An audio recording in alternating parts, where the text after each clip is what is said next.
Supreme court ने 11 अगस्त को दिल्ली और एनसीआर में स्ट्रीट डॉग पर बड़ा फैसला सुनाया। कोर्ट ने दिल्ली नगर निगम और स्थानीय निकायों को आदेश दिया कि आने वाले 8 हफ्तों में सभी आवारा कुत्तों को पकड़ा जाए।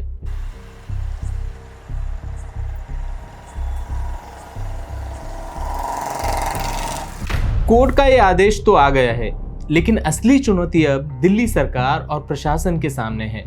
सरकार कह रही है कि हम पूरी तरह से इसके लिए तैयार है। इस समस्या पे काम हम करेंगे और दिल्ली की जनता को बड़ा लाभ हम लगातार देने वाले हैं। क्या वाकई में ये संभव है?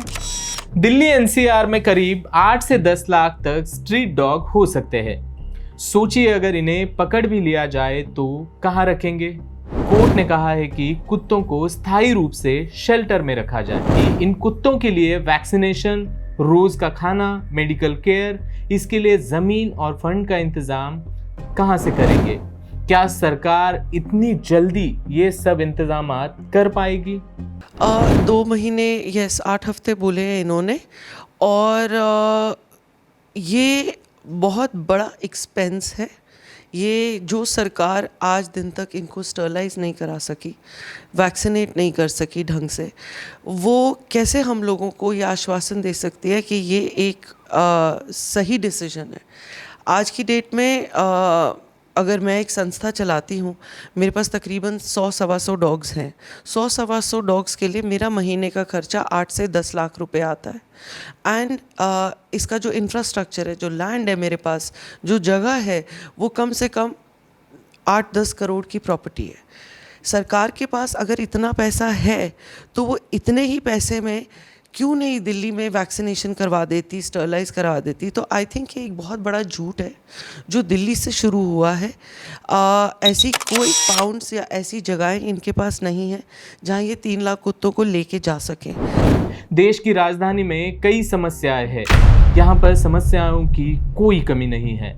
प्रदूषण, ट्रैफिक जैम, टूटे हुए रास्ते, कूड़े के ढेर, पानी की किल्लत, लेकिन इन सब को छोड़कर दिल्ली सरकार जो है वो अभी कुत्तों को पकड़कर शेल्टर भेजने में सक्रिय नजर आ रही है।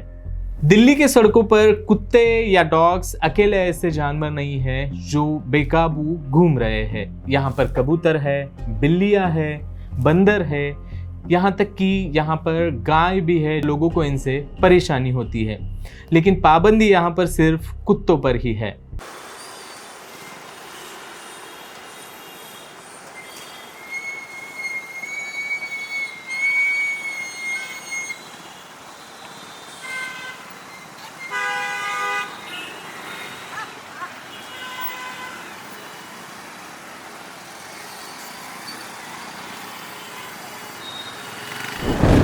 सुप्रीम कोर्ट के इस फैसले पर एनजीओ, सामाजिक संस्थाएं और पशु प्रेमी इसका विरोध कर रहे हैं। जो सुप्रीम कोर्ट ने ऑर्डर पास किया है, देखिए एक ऑर्डर पास करना कोर्ट में बैठकर इजी हो सकता है, बिकॉज उनके सामने जो फिगर्स प्रेजेंट की गई हैं उसके बेसिस पे उन्होंने ये ऑर्डर पास कर दिया है। और ये एक ब्लैंकेट ऑर्डर है।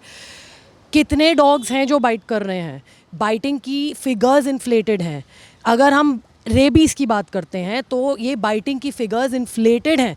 तो अगर हम आप सब फीडर्स को इकट्ठा करें और उनके डेटा को अक्यूमुलेट करके देखें तो आपको पता चलेगा कि ये फिगर्स राइट नहीं हैं, जो बेशक एमसीडी के द्वारा दी गई हैं या किसी भी गवर्नमेंट ऑर्गेनाइजेशन के द्वारा दी गई हैं, जो एबीसी यूनिट्स हैं या जो भी और है। कोई दूसरी तरफा जो लोग हैं वो कुत्तों के काटने से परेशान हैं, जिनके परिजनों को कुत्तों ने काटा है या वो खुद इससे परेशान है, वो इस जो फैसला आया है इसका समर्थन कर रहे हैं। सुप्रीम कोर्ट का आदेश है इन कुत्तों को एक शेल्टर होम में ले जाना है, स्ट्रे डॉग्स को, और ये बहुत बढ़िया फैसला है।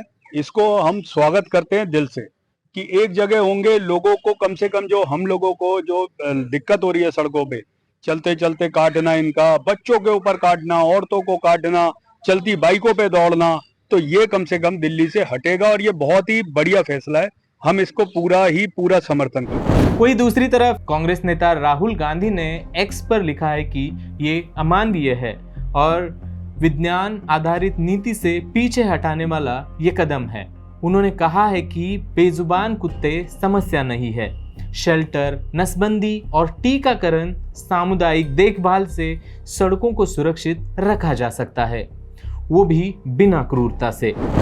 सुप्रीम कोर्ट ने कहा है कि कुत्तों को स्थायी रूप से शेल्टर में रखा जाए, लेकिन मौजूदा एबीसी नियम 2023 के मुताबिक नसबंदी और टीकाकरण के बाद डॉग्स को उनके पुराने स्थान पर ही छोड़ना अनिवार्य है। 2023 में आवारा कुत्तों के काटने की घटनाओं में 70% की बढ़ोतरी हुई है।